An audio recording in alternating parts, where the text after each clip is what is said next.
As she stood in front of her 5th grade class on the first day of school, she told the children an untruth. Like most teachers, she looked at her students and said that she loved them all the same. However, that was impossible, because there in the front row, slumped in his seat, was a little boy named Teddy Stallard.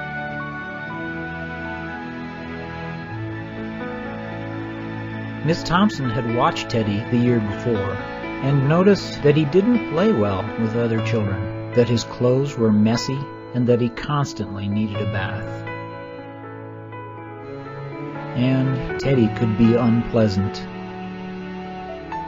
It got to the point where Miss Thompson would actually take delight in marking his papers with a broad red pen, making bold X's, and then putting a big F at the top of his papers.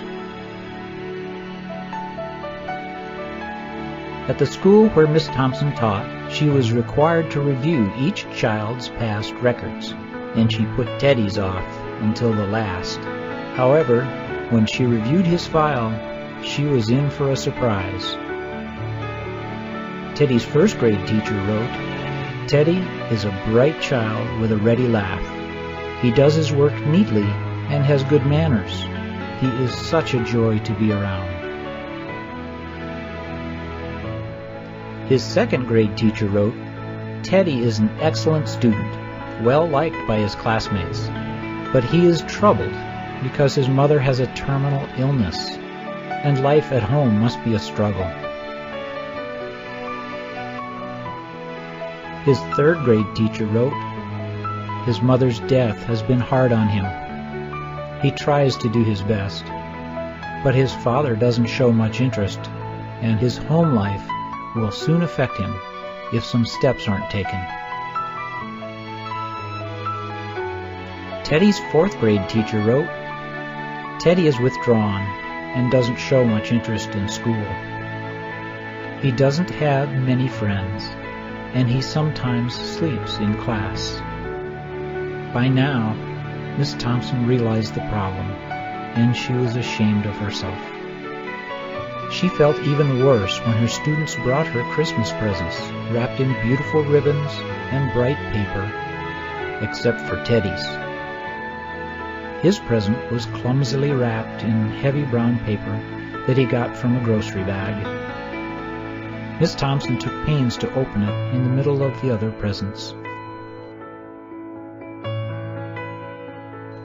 Some of the students started to laugh when she found a rhinestone bracelet with some of the stones missing and a bottle that was 1/4 full of perfume, but she stifled the children's laughter when she exclaimed how pretty the bracelet was, putting it on and dabbing some of the perfume on her wrist. Teddy Stallard stayed after school that day, just long enough to say, "Miss Thompson, today you smell just like my mom used to." After the children left, she cried for at least an hour. On that very day, she quit teaching reading, writing, and arithmetic. Instead, she began to teach children. Miss Thompson paid particular attention to Teddy. As she worked with him, his mind began to come alive. The more she encouraged him, the faster he responded. By the end of the year, Teddy had become one of the smartest children in the class. And, despite her lie that she would love all the children the same, Teddy became one of her teacher's pets. A year later, she found a note under her door from Teddy, telling her that she was the best teacher he'd ever had in his whole life. 6 years went by before she got another note from Teddy. He then wrote that he had finished high school 3rd in his class, and she was still the best teacher he ever had in his whole life. 4 years after that, she got another letter, saying that while things had been tough at times, he'd stayed in school. He'd stuck with it, and would soon graduate from college with the highest of honors. Again, he assured Miss Thompson that she was still the best and favorite teacher he'd ever had. Then 4 more years passed, and yet another letter came. After he got his bachelor's degree, he had decided to go a little further.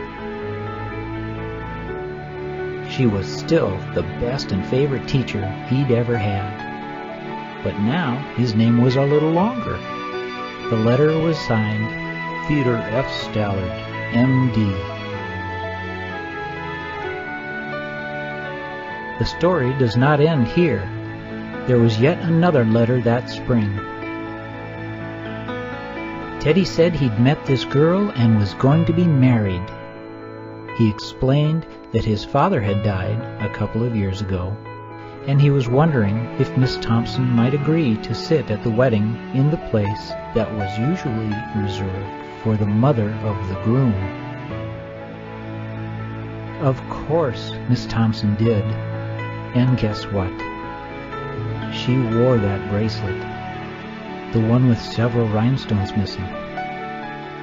Moreover, she made sure she was wearing the perfume that Teddy remembered his mother wearing on their last Christmas together.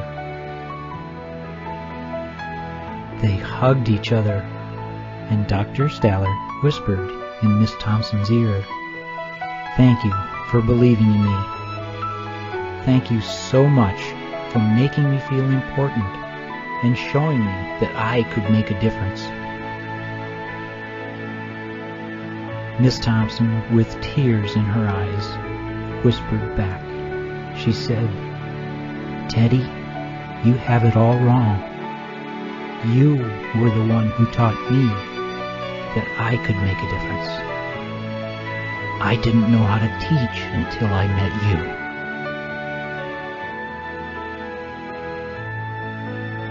You can never tell what type of impact you may have on another's life by your actions or lack of action. Please consider this fact in your venture through life, and just try to make a difference in someone else's life today.